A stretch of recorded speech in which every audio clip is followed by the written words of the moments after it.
What's up? Welcome to the Being Beautifully Honest podcast and channel. Thanks for being here, being subbed. If you're not, hit the button, and if you're listening on YouTube, hit that like. It's like walking in the room and hitting that light switch. Let's brighten up the place and get into this beautifully honest reaction.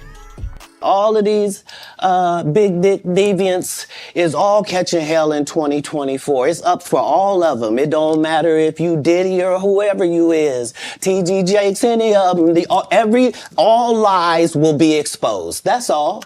And anyone who takes that the wrong way, know why they take it the wrong way. All right, guys, so we're going to get into this press conference that the attorney, who is now representing over 100 alleged victims of Sean Combs, Puffy, Puff Daddy, P. Diddy, Puff, Love, all of that, Monster, Demonic, TD Jakes, Mentee, all of those things, right? We're going to get into the press conference, but just to share a few little things about him, he is an American lawyer and political figure. He ran for mayor of Houston, Texas, but did not win. He also ran for Houston City Council in 2023, but he lost. But he began his legal career as an attorney at Sussman Godfrey LLP in Houston. And in 2000, he founded the Buzbee law firm. Those are just a few fun facts. But listen, let's get into this press conference because I'm going to give reactions to it as it plays out. As they speak, as many of you know, our law firm has been at the forefront of some of the most important litigation in the United States. We like the tough cases. We thrive in the complicated cases. We've handled over the last 25 years some very big and very important cases. I believe that this one may surpass them all. There are many facets to this. The conduct we will describe today occurred over more than 20 years. There are many people and many entities involved. And we're going to follow this evidence wherever it takes us. We will find the silent accomplices. We will expose the enablers who enabled this conduct behind closed doors. Listen, those words definitely strike me as meaning, if you can consider, let's just give an example of the Cassie tape that was released. If you can consider where that occurred, we can talk about the hotels, the people who were dealing with the front desk security in the hotel. If they had that, if there was a lack of it, why didn't they have it?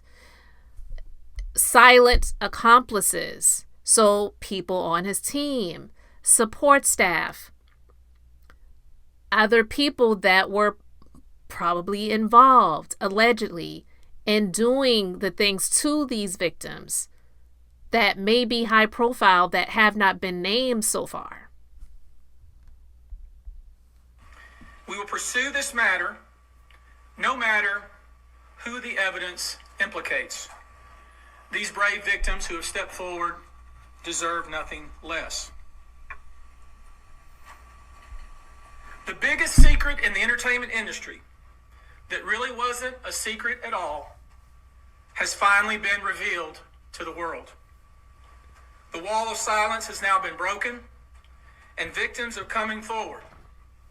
Our team has had at this point more than 3,285 individuals contact us with people claiming to have been victimized by Sean Combs. After vetting, we now represent 120 individuals who intend to bring civil claims in civil court against Sean Diddy Combs, as well as claims against many other individuals and entities that we will name as defendants as we file these individual cases. Now, you caught that, right?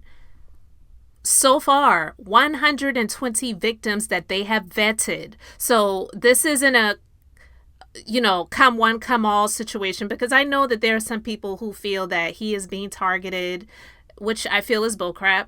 But there are a lot of people that feel like because of the number that just means that this is a free-for-all situation, that they're just going to represent anyone who contacts their office to say, yeah, I was victimized, I was SA'd, I was drugged, I was whatever by Sean Combs.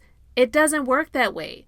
This man has a very reputable reputation, whether you like it or not, because I may not agree with a lot of his political views, because something I didn't mention is that he did give $500,000, or his firm maybe, to Donald Trump's campaign. For me, this ain't personal. I could care less about that, because justice should be served against this monster if he was doing some of the things that have been alleged to have been done, as well as not even including, but should include, Cassie, which we know she already got her payday in civil court, but she didn't get any criminal justice for that. And some people feel that it's just a money grab, but that is the reason why the civil court system exists. So that if someone is not able to get criminal justice, or what has been done does not meet the standards of a criminal situation, then you can seek recourse in the other space. It's not perfect, not by a long shot.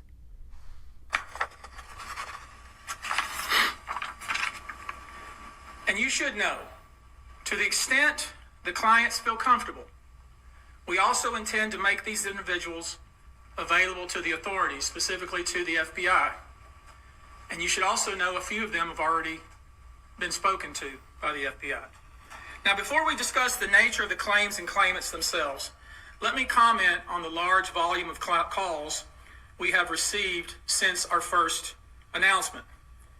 Even before the indictment of Sean Combs, we had received a small volume of calls and had screened a handful of cases. After the indictment of Sean Combs and the announcement that we were pursuing these claims, the floodgates opened. People who wouldn't otherwise, for a variety of reasons, are now stepping forward to make their voices heard and to pursue justice. But no, most of these people are scared. They fear backlash in their communities. They fear backlash in their own families. They are afraid of retaliation from the perpetrators and their associates. They are rightly afraid for their own personal safety. I expect that through this process, many powerful people will be exposed. Many dirty secrets will be revealed. We know what we are potentially up against. And as is always the case in situations like this, when a celebrity is involved, people can be downright mean and nasty. You would be shocked at the length fans will go, no matter the evidence to the contrary, to defend celebrities they love. I mean, there's a reason for this word fans. They're fanatics. I've personally already been threatened multiple times on social media. And when I agreed to pursue this, I expected as much. Now, listen to that. People are threatening the attorney. These people are absolutely insane. First of all, what amount of money has Sean Combs been putting in these people's pockets for them to get so crazy online to go after the attorneys? It's not okay for them to go after anyone, but this is a level of insanity that nobody can really explain. But I expected as much, unfortunately, because there's still people to this day that are saying free R. Kelly and that he was railroaded, he was framed, he doesn't deserve to be where he is. But this right here, what is being alleged about Sean Combs, this honestly makes R. Kelly's situation, not to downplay it in the slightest, but it does make R. Kelly's situation seem like nothing in comparison. And that says a lot, because his situation was diabolical. This isn't my first rodeo, but victims who step forward to have their voices heard should not be subjected to that kind of conduct. They should not be targeted. I want to say this, and I want to be clear about it. Although we are vetting each call as stringently as we can, I always start with a mindset that I believe victims. I believe victims because I understand the tremendous courage it takes to step forward. So if you're watching this, please hear me. If you're out there and you have been victimized, you are not alone. There is a great strength in numbers. You can seek redress. You can obtain justice. We can help you, and we will help you. And that's important to state because there is strength in numbers. And so when people say, well, now all of a sudden all of these people are coming forward, well, yeah, dummy, because they feel safer in coming forward knowing that, one, they were not alone, because a lot of these people didn't even know each other.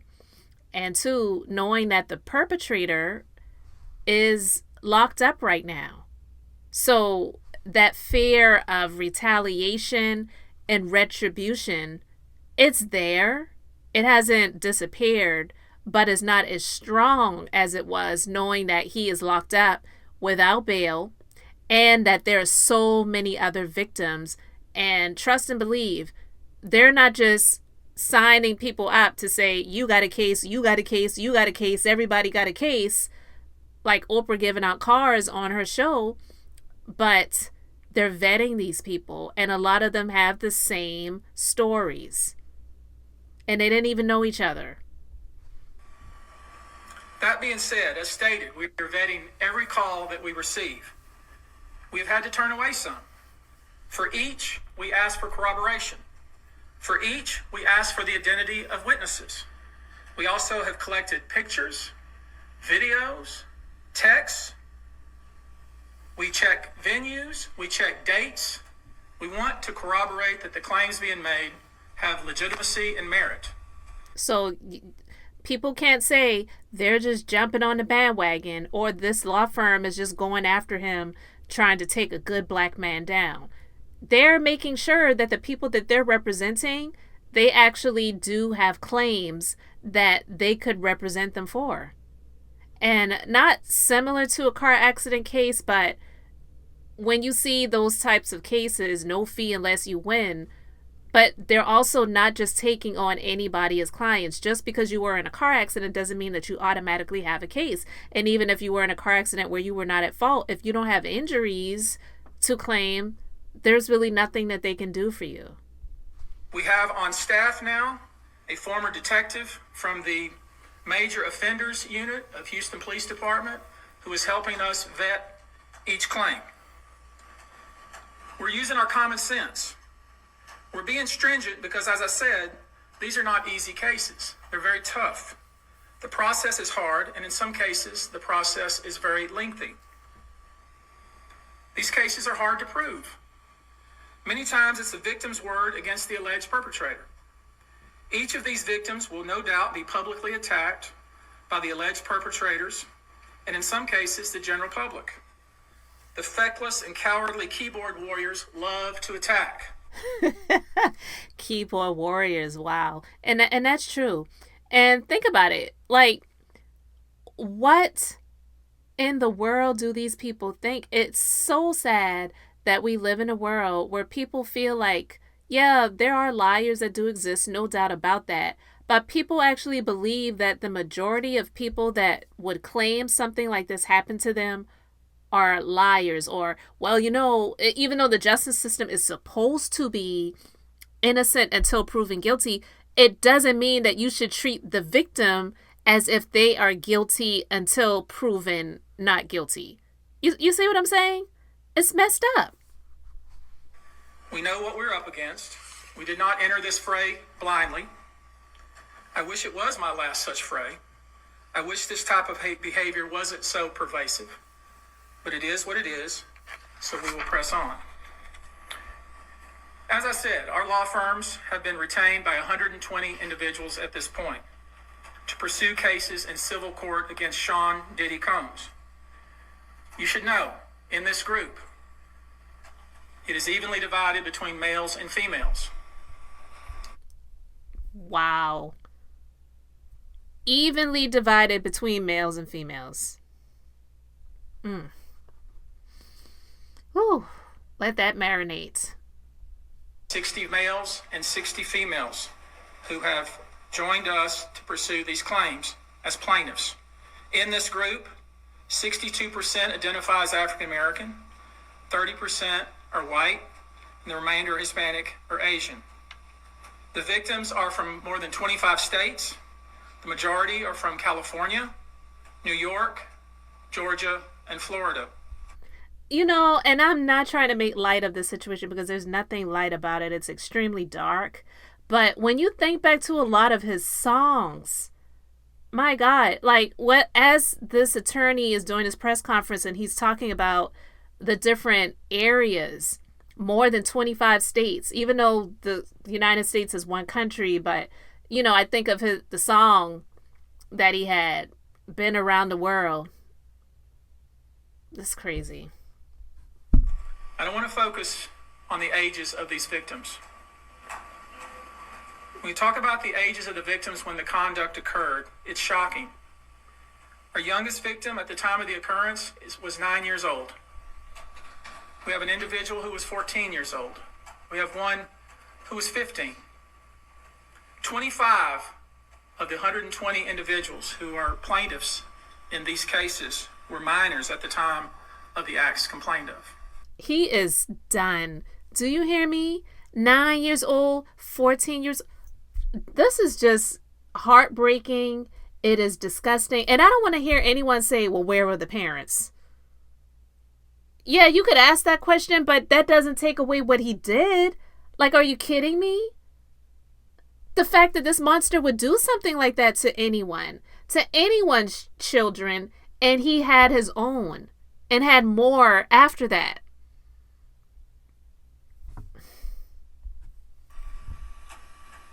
The time frame of the acts complained of is very wide. The conduct at issue spans from the years 1991 all the way till this year, 2024. If you wonder why there are so many alleged victims, that's your answer. We're talking about more than 25 years of this type of conduct.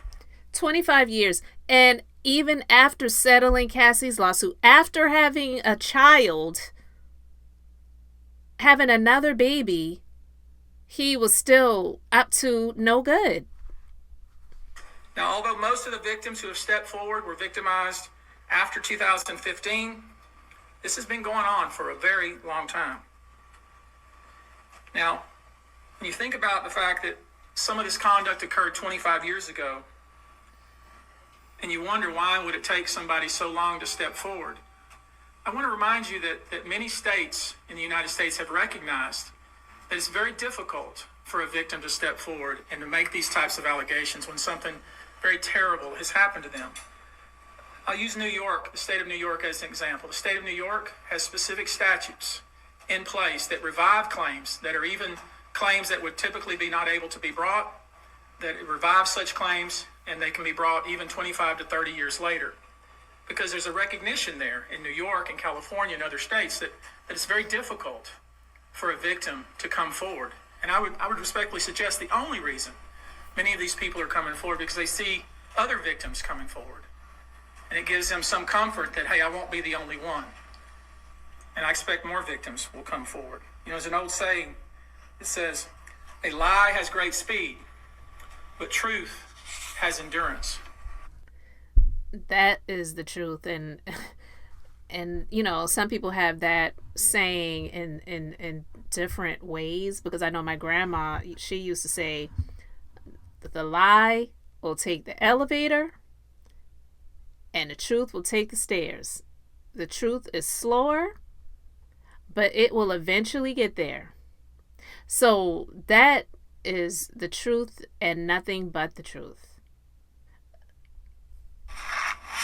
The acts complained of in these cases that we're going to file occurred primarily in New York, either Manhattan or the Hamptons, or occurred in California, primarily in Los Angeles, or in Florida, primarily in Miami. Most of these events and incidents occurred at parties, typically after parties, or album release parties, New Year's Eve parties, 4th of July parties, something they called a puppy party, the all-white party. What the hell is a puppy party? Listen, I don't even want to know. Let's continue. Several of these events occurred at auditions. Many times, especially young people wanting to break into the industry, were coerced into this type of conduct in the promise of being made a star or in the promise of having Sean Combs listen to their tape or even let them read for Sean Combs. You should know that some of this behavior occurred at well-known venues in New York City. Some of this behavior occurred at private residences of people that we all know. Some of this behavior occurred at hotels that we're all familiar with. You should know that more than 55% of the victims filed reports, reported this conduct to either the authorities, that is the police, or to hospitals. We're in the process of collecting with our team assistants, medical records, reports that were made to the authorities. And I've already said that some of the individuals in this group did in fact talk to the FBI. And that should shut a lot of naysayers up, or critics who want to say, well, why didn't they contact the police? The powerful people like him, a lot of them had the police in their pockets. Or some of the, not even or, and some of those people were fans. So they weren't going to go against one of their faves. You know what I mean? So it's not that easy. He wasn't a nobody. And let's be clear, a lot of these police are lazy anyway, so they don't even really want to do their jobs. A lot of them are angry, disgruntled, family life is in shambles. Like, one of the highest groups of women that deal with DV or victims of DV, the perpetrator, the husband, is in law enforcement. Like, look it up, the statistics. So a lot of people don't feel that those people are there to protect and serve. So I don't want to hear about Diddy being a victim of the justice system, or he is a black man that they've been trying to take down. Nah, I ain't buying it. You should know that several of the individuals, and when I say several, I mean many, who did in fact seek medical treatment were drug tested, and drugs were found in their system, weird drugs that you probably never heard of. One in particular that continues to pop up is a drug called xylazine, or trank, which based on our research is known as a horse tranquilizer. My God. Like, this is absolutely insane. And so, like I said again, a lot of the commonalities are there, and a lot of these people didn't even know each other. Horse tranquilizer? Seriously?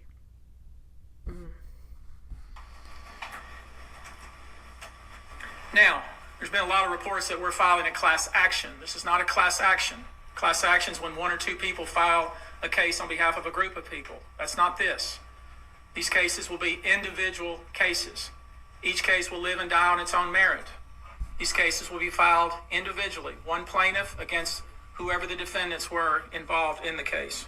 He, and honestly, I feel like a number of other people that are connected where the names have not come out yet, are absolutely done. Now, when it comes to some of the hotels and corporations like that, their liability may not be as high, and then a lot of them have insurance policies to cover stuff like that when it comes to this type of stuff. But this is not a class action lawsuit, because you probably gotten those postcards in the mail before, an email or a letter, where if you had some service, then there was a class action lawsuit that was settled, or a court ruling or whatever.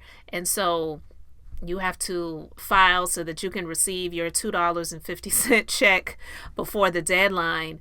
This is not that.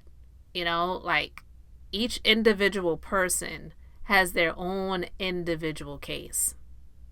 So this is way worse than some class action lawsuit. Each case may be filed in one venue like California. Another case may be filed in New York. One case may sue just Sean Combs, but multiple other people. One case may sue a range of people. I would expect most, though, to be filed, as I said, thinking or hoping, or perhaps believing that I may start naming names. Well, that day will come, but it won't be today.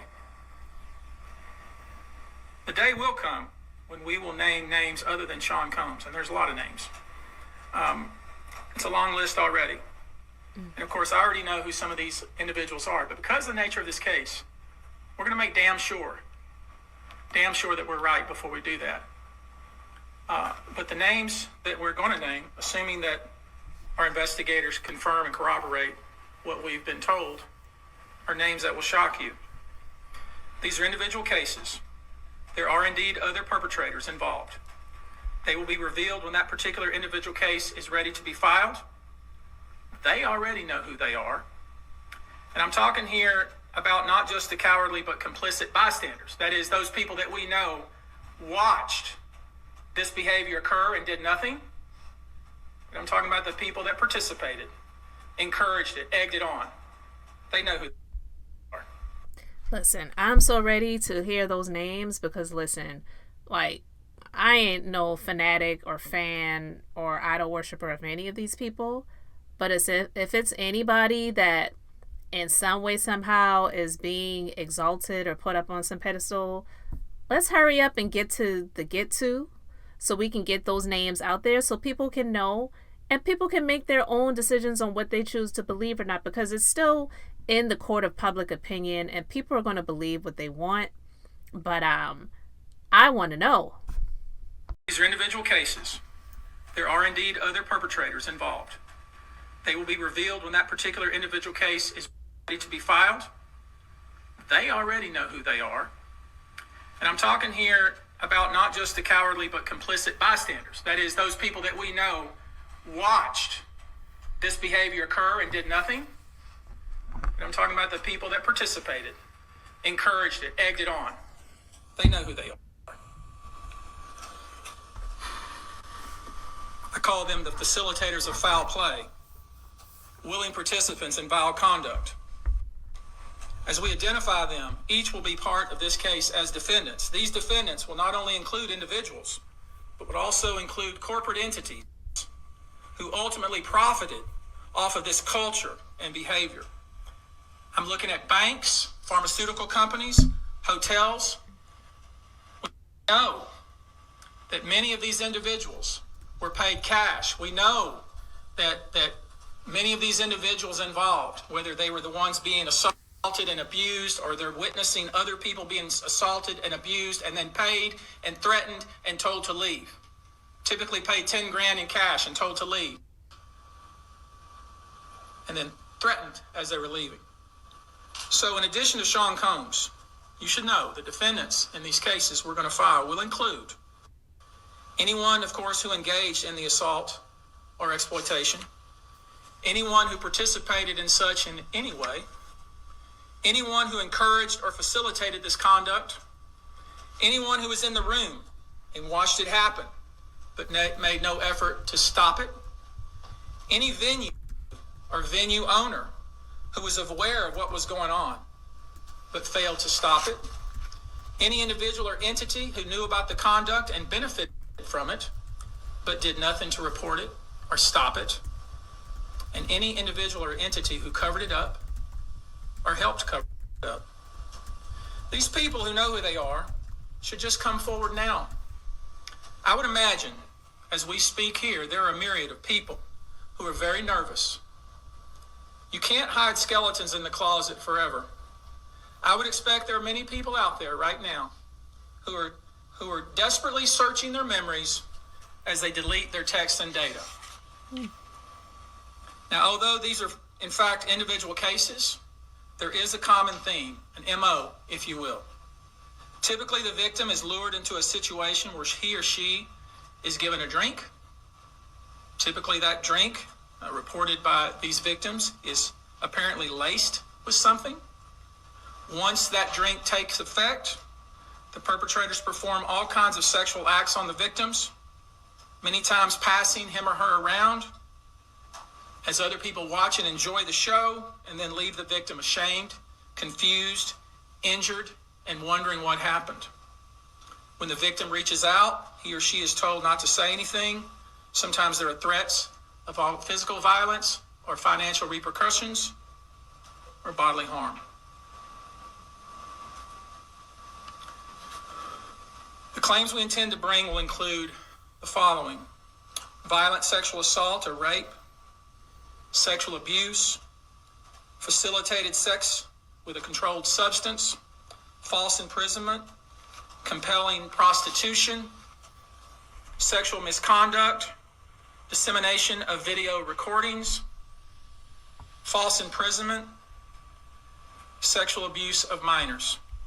So remember when Lil Boosie said that, what was it, 95% of the men in the music industry, especially rappers, do this type of stuff? Is his hand still raised to say, I disagree and I'm guilty of this stuff too? Because if that's the case, he needs to be where Diddy is. I'm just saying, you let me know. Given the large volume of cases and given our other docket obligations, and given the fact that we want to be sure when we file these cases that they are fully vetted, I expect we'll start filing these cases against Sean Combs and other perpetrators within the next 30 days. Now, it's rare, sexual abuse, sexual exploitation, this type of activity is pervasive in our society, and it's rare we get a chance where we can really focus on this as a country and really focus on this about how pervasive this is and what we can, as collectively can do about it. So I thought I'd take this opportunity before I go into some of the individual cases and talk about some of the individual claims being made and so you'll get a sense of what this 120 people group looks like individually. I want to bring forward Carrie Paul. She's a national victim advocate who helps victims who have been victimized by this type of conduct. And she has some important words, and I hope you'll pay close attention. I think it's important that you hear from her.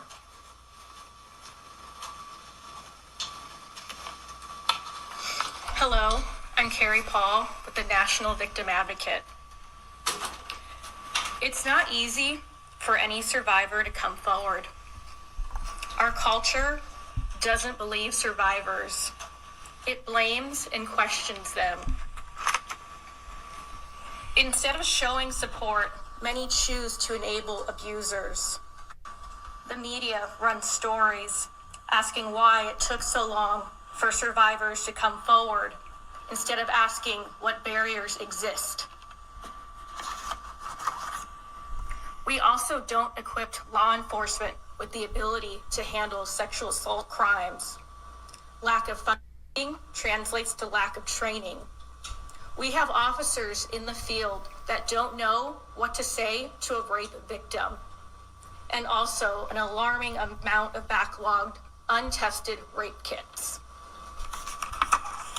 Did you hear that? Like, there's a backlog of untested kits for SA.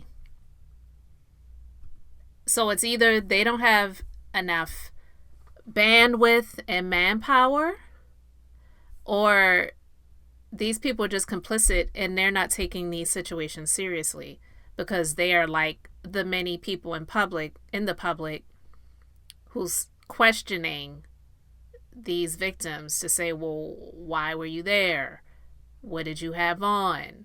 What did you do? What did you expect? Did you lead them on? Were you down for it until one moment in this interaction took place and then you change your mind? Like, there's the questions that the victims get is asinine. So she's speaking to a lot of things that are just absolutely true. Prosecutors are focused on what they can prove in a case, and if so, how to do that at time of trial. Advocates and staff are stretched thin with growing caseloads in the criminal justice system. Most people don't know how the criminal justice works in general. There isn't enough staff or resources to adequately explain the entire process to every victim and survivor. Our culture works against victims and survivors every day, and abusers know this. Abusers work themselves into positions of power, building a public image that is trusted and financially large enough to make people look away. Abusers are unfortunately very skilled at power and control, the foundation of abuse. A foundation of abuse. And that is so true. They know that the system is broken, so they use that to their advantage. And somebody like Sean Combs, who thrived and pretty much got pumped up off of the power to do the things that he allegedly did to male and female victims all across the country.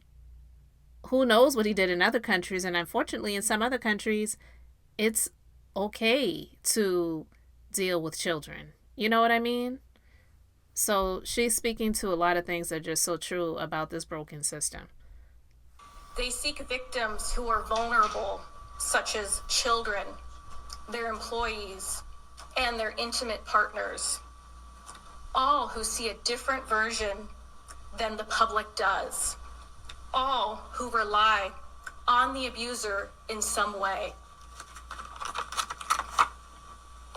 And for those that do come forward and aren't believed, face questions like, are you sure it happened that way?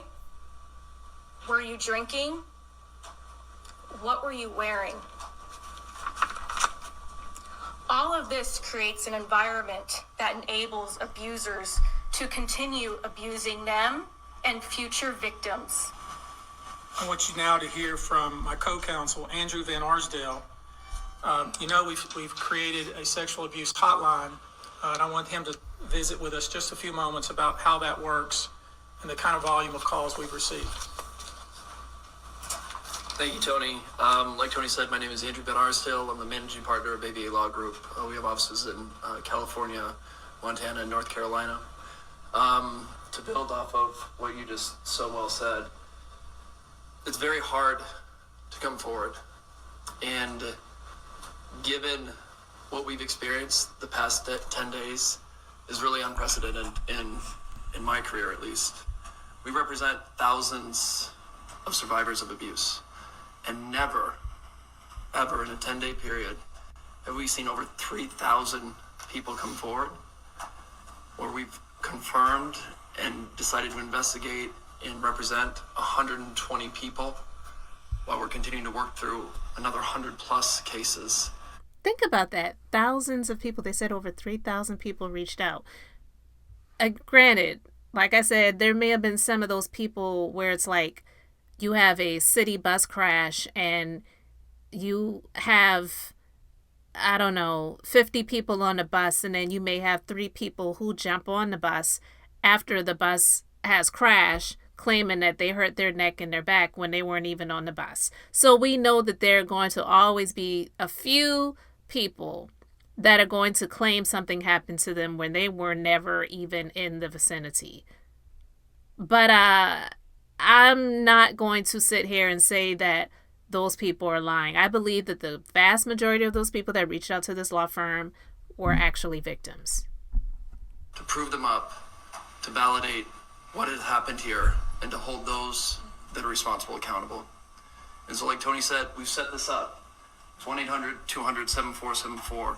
I have a team of people standing by literally. If you know that this happened to someone and you have information about it, please contact us. If this happened to you, come forward. There's attorney-client privilege here. What you tell us is in confidence. Yes, we'll have to go out and build your case, but we will protect you. And the other thing that I want to say is the pattern and practice of this, again, is unprecedented. Over 30 plus years of the same sort of events happening, people thrust into the circle reportedly, and horrible things happening to them as a result. And from talking to these people that have come forward these past 10 days, I can tell you unequivocally that because the federal government did what it needed to do and indicted this man, that they put him in jail and a judge kept him in jail, they tell me directly, this validates my feelings. For so long, I thought it was my fault. What is it about me that put myself in that scenario? What was I wearing at the time? What did I do to be subjected to such horrific treatment at these people that I was trying to trust. Well, we know now it was not your fault. You were victimized by a group of powerful people that operated for 30 plus years, taking advantage of their wealth and the power that they held within the music industry. So again, thank you to every single person that has come forward and contacted our office over the past 10 days. If you or someone you know suffered the same sort of treatment, please contact us at the number behind me and we will help you. Thank you. I think it speaks to how important this issue is in the United States and frankly internationally, that we have reputable people here that want to provide kind of information that I think victims need to hear, witnesses need to hear, the public needs to hear. Let me introduce to you now Olivia Rivers from the Texas Association Against Sexual Assault, and let her visit with you a few moments about these types of cases. Thank you. Good afternoon, everyone. My name is Q Olivia Rivers. I am just served my 6th year as the board chair for the Texas Association Against Sexual Assault. I'm also the CEO for the Bridge Over Troubled Waters, which is a local rape crisis center here in the Houston area. So thank you for being here as we address these heinous crimes. Sexual assault is not just a crime of violence against the body. It's an assault on the very essence of human dignity and safety. It shatters lives, it destroys confidence, and all too often, it leaves survivors feeling like they are voiceless, isolated, and vulnerable. The reality for many survivors is that coming forward to report their assault is one of the most difficult and daunting tasks that they will ever have to do. And for some, it may take days, months, or even years to speak up, if they ever do. The reasons for this have been mentioned, but include the fear of being disbelieved, being blamed or judged, and of course, retaliation. The trauma of the assault itself being compounded by the trauma of the criminal justice process, where survivors must relive their experience in order to seek justice. And these feelings and fears are further exacerbated when the allegations are against prominent figures in the entertainment industry or Hollywood. Cases involving powerful figures often attract significant media attention, which can deter victims from coming forward due to fear of public exposure or scrutiny. The intense focus on these high-profile cases can make survivors feel that their personal lives are being put under a microscope, causing further emotional distress. These allegations mentioned here today, as reported, reflect deeply troubling claims that deserve thorough investigation, and no individual, regardless of their stature, is above the law or public accountability. Sadly, the statistics paint a very disturbing picture. According to the National Sexual Violence Resource Center, 1 in 3 women and 1 in 6 men will experience some form of sexual violence in their lifetime. In the U.S. alone, there are approximately 463,000 victims of rape or sexual assault every year, and these numbers barely scratch the surface, as sexual violence remains one of the most underreported crimes. But the numbers that follow tell an even more troubling story. Only about 23% of sexual assaults are reported to law enforcement. Of those, just 5% lead to an arrest, and even fewer, less than 1% of reported cases, ever result in a conviction, which is a devastating gap between the crime and the justice that survivors deserve. I want to briefly focus on our state here in Texas. According to the Texas Association Against Sexual Assault, 6.3 million Texans, men and women, will experience some form of violence. That's every 2 minutes someone is sexually assaulted, meaning during the course of this press conference, around 60 individuals will forever be changed by this violence. And those are just a few of the victims. Obviously, this is unacceptable. We cannot allow this cycle of silence and inaction to continue. We have to create an environment where survivors feel empowered to come forward, where they are met with empathy and respect and support, not skepticism and blame. We have to ensure that our legal system is equipped to handle these cases with the seriousness they deserve, and that survivors have access to the resources that they need beyond the legal courtroom. We have to address the root causes of this epidemic: prevention, awareness, and fostering environments where respect, consent, and safety are non-negotiable values. Additionally, support for survivors has to be holistic. They have to have access to counseling, medical services, legal advocacy, and of course, community support, regardless of whether they choose to report or not. To every survivor who has come forward, your bravery is an inspiration. To those who are still grappling with their decision, know that you are not alone and that your voice matters. Your story matters. We see you, we believe you, and we are committed to fighting for a future where sexual violence is no longer tolerated and where justice is not the exception, but the standard. Thank you. I want to visit with you real quickly before we close here about some specific instances without disclosing the victim's name. You probably know that depending on the age of the victim, you can file these cases, these individual cases, under Jane Doe or John Doe. Each state is different in that respect. Typically, there is a balancing test, like the public's right to know the name of the victim and plaintiff versus the confidentiality and the safety of the plaintiff. So we'll have to struggle with that with each one of these cases. Our intention, of course, is to, like we always do, file these cases under a pseudonym until the court tells us otherwise. But let me share with you a few, just kind of give you a sense of the kind of cases and the kind of instances that people are calling and reporting that we are trying to corroborate, vet, and these are the ones that we've already corroborated, vetted, and collected evidence on. One individual who was 22 years at the time she was assaulted said that the typical MO at one of these parties that have been widely discussed in the press was that when you were handed a drink, and now we know that the drink is laced with something, if you refused to drink it, you were kicked out of the party. Now, let that sink in for a minute. I mean, the admission to this party was that you had to drink the chosen drink that was handed to you. And now we know that in most cases, I would say 90% of the cases, these individuals were drugged with some sort of drug. That was kind of the MO. Another instance, this individual who was 9 years old at the time was taken to a audition in New York City with Bad Boy Records. Other boys were there to audition as well.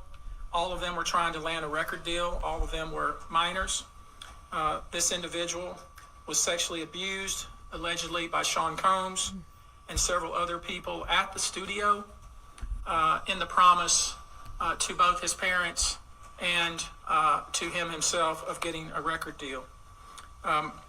Another instance, another minor, told allegedly by Sean Combs that he would make him a star, but he needed to visit with him in private about it, away from his parents.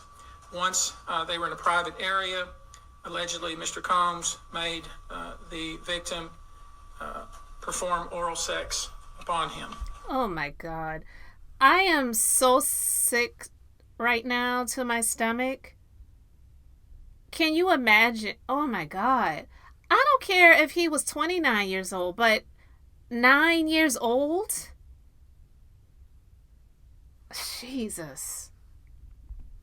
Another incident, an individual 15 years old at the time, flown to New York City to attend a party, was drugged, and then taken into a private room, allegedly in the presence of Mr. Combs, where this female individual, minor, was raped, and then other individuals took turns raping her. I want to know who the other individuals were. This is so heinous. Like I said, R. Kelly was horrible, but this is like way worse. And even in those R. Kelly situations, I don't remember hearing, we heard about people who were complicit, who may have known, who looked the other way, who helped to make arrangements for travel, who whatever, but I didn't even in those situations in Surviving R. Kelly hear about any other individuals that were SAing these other people. Wow. Another individual, 26 at the time of the occurrence, was picked up allegedly by Mr. Combs and several other people in a black SUV from the airport.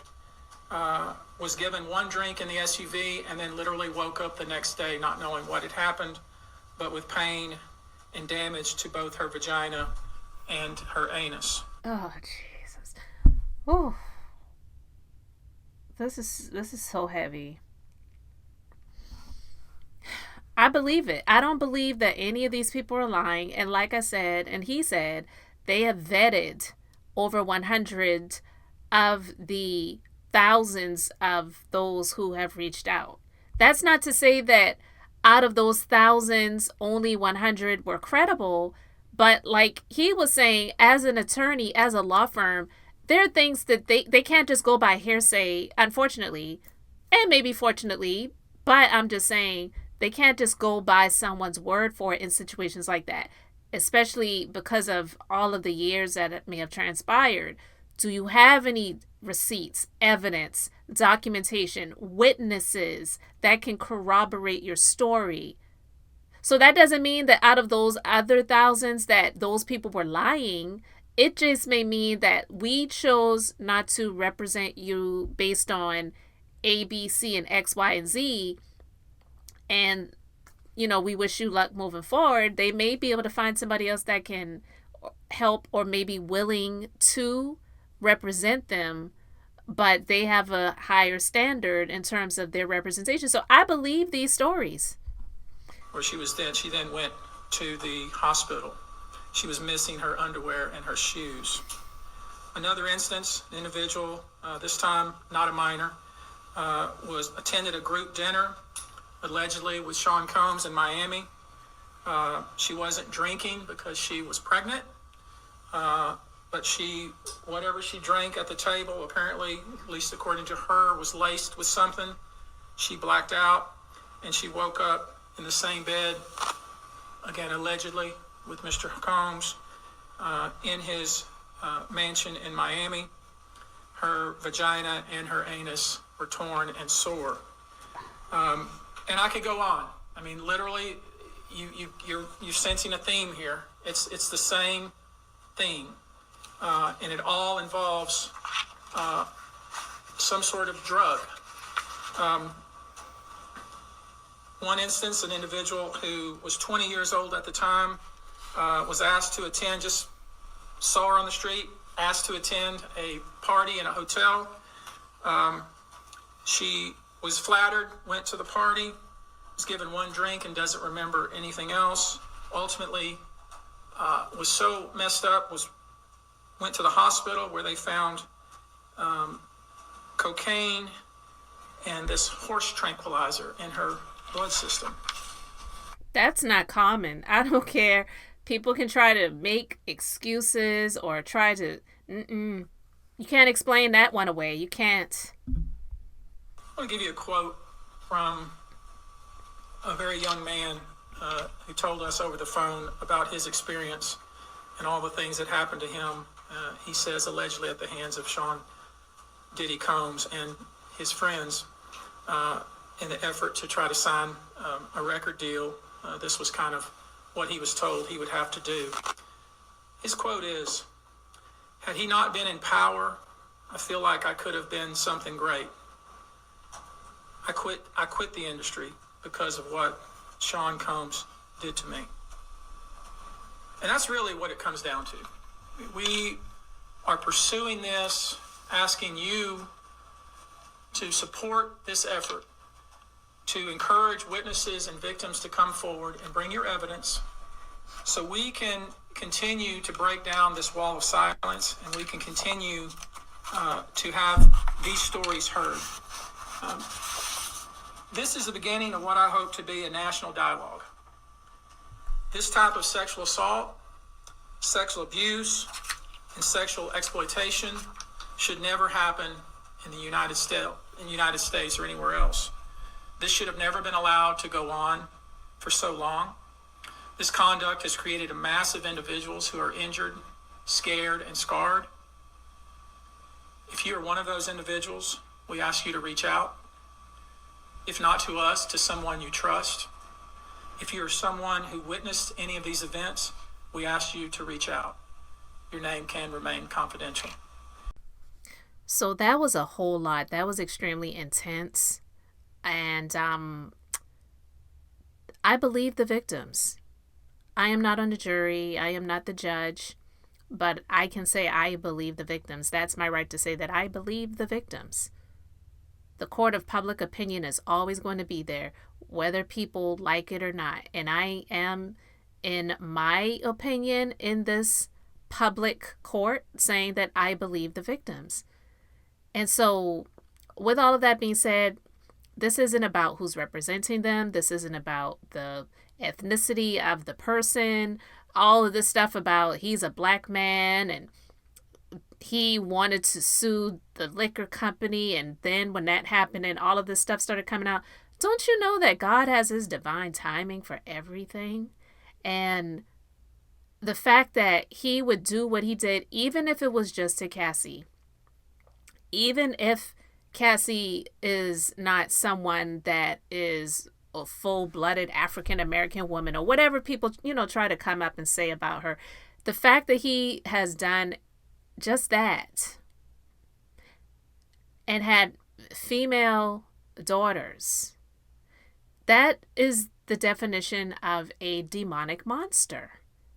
So no one should be out here trying to make excuses for him to say things like, well, he wanted to sue the liquor company, and because he tried to sue the liquor company, then all this stuff started coming out.